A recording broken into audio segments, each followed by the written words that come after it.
The first bullet shattered the night. I grabbed my son, pulling him against me as the cafe window exploded into shards of glittering glass. My heart thundered like a war drum, drowning out the screams, the shouts, the thunder of gunfire. Smoke burned my throat, the bitter tang of cordite mixing with the sharp smell of spilled espresso. Chairs clattered over, people dropped to the floor, and still the bullets kept coming. I should have run. Any sane mother would have. But when my eyes locked on him, the man in the black tailored suit, still sitting calm in the storm, I froze. He didn't duck, didn't flinch. He lifted his drink, took one last sip as though he had all the time in the world, then slowly rose to his feet. And everything changed. Men appeared from the shadows like wolves, big, broad, armed. Guns in their fists, murder in their eyes. They moved around him, forming a wall of muscle and fire. The shooters at the door didn't stand a chance. Bodies hit the floor, screams tore through the room, blood sprayed across the tiles, across my shoes, hot and sticky and real. My son whimpered into my chest. I pressed his face against me, shielding him, but I couldn't look away. The man, him. He turned his head, and his gaze fell on me. Dark eyes, colder than the barrel of a gun, hotter than a blade pressed to flesh. He should have looked away. He didn't. He walked straight toward me, as bullets flew around him like they were nothing. When he stopped in front of me, the world seemed to hold its breath. His voice cut through the chaos, low, commanding, impossible to disobey. "Take cover, Bella, now." I should have hated him, should have spat in his face and run. But the truth was, I couldn't move. Not from fear, from something else. Something dangerous. The shooting stopped as quickly as it started.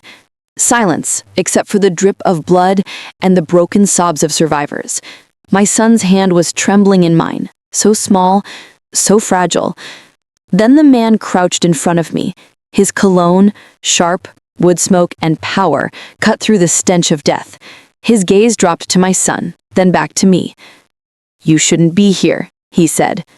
"Neither should you," I shot back, though my voice was barely more than a whisper. His lips curved, almost into a smile, but not quite. "I'm everywhere. Remember that." And then he left me, stepping over bodies, his men surrounding him like shadows, disappearing into the night. But he wasn't gone.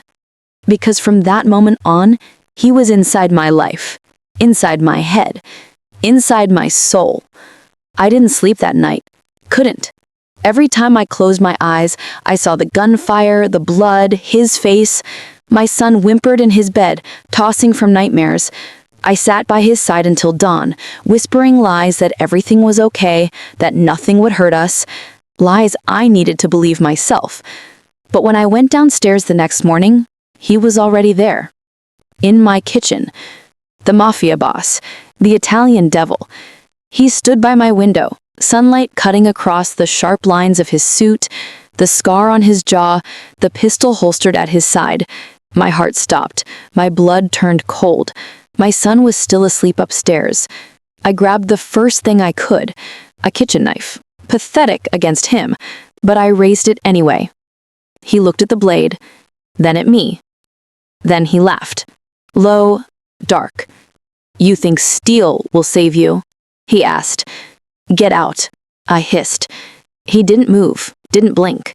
"If I wanted you dead, Bella, you'd already be lying in your blood. I came to warn you." "Warn me?"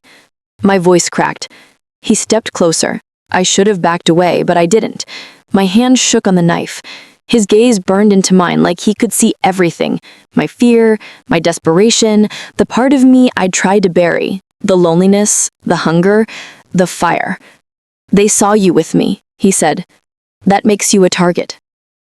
I felt the floor fall out from under me. "My son is under my protection now," he cut in, sharp as a blade.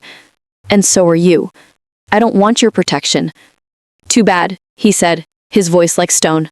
"It's already done." And that was the start of it. The start of nights filled with gunfire and shadows, of men watching me from across the street, of cars tailing me to work, The start of danger pressing close against my skin every second of every day. The start of him. Because he didn't leave. He lingered. Always there. Sometimes just outside my door, sometimes in my kitchen again, drinking coffee like he owned the place. Sometimes in the way his men trailed me at the grocery store. Silent, but suffocating. And worse, sometimes in my dreams. The first time I saw him kill a man with his bare hands, I should have run. We were ambushed outside the school gates. My son was with me. 3 men came at us with knives. His soldiers moved fast, but not fast enough. One reached me. I screamed. My son cried. And then he was there. He didn't use his gun. He caught the man's wrist mid-swing, twisted until the bone snapped like dry wood. The knife clattered to the ground. His fist came down once, twice, crushing teeth and shattering bone. The man was dead before he hit the pavement. Blood sprayed across my blouse. I gasped for air, shaking, clutching my son. He looked at me then, chest heaving, blood dripping from his knuckles. He said, "Do you understand now?" I did. I understood that I was in hell and he was the devil who ruled it. But hell is intoxicating. Days bled into nights, and somewhere between the threats, the blood, the fear, I started to see him differently.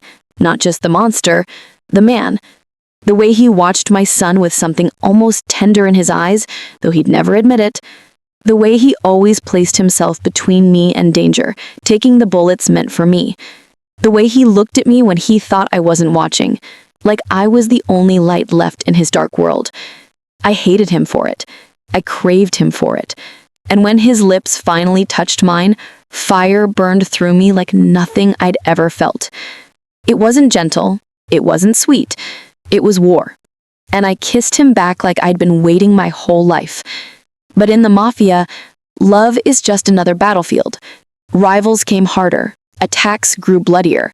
My son was taken once, dragged screaming into the night. I thought I'd die from the terror. But he tore through the city like a storm, leaving bodies in his wake, until he carried my boy back into my arms. "You're mine now," he told me that night, his voice breaking, his forehead pressed to mine. "Both of you. I don't care if you hate me. I'll kill anyone who touches you." And I believed him. But believing him meant letting the darkness consume me too. Because once you kiss the devil, there's no going back. And I had kissed him.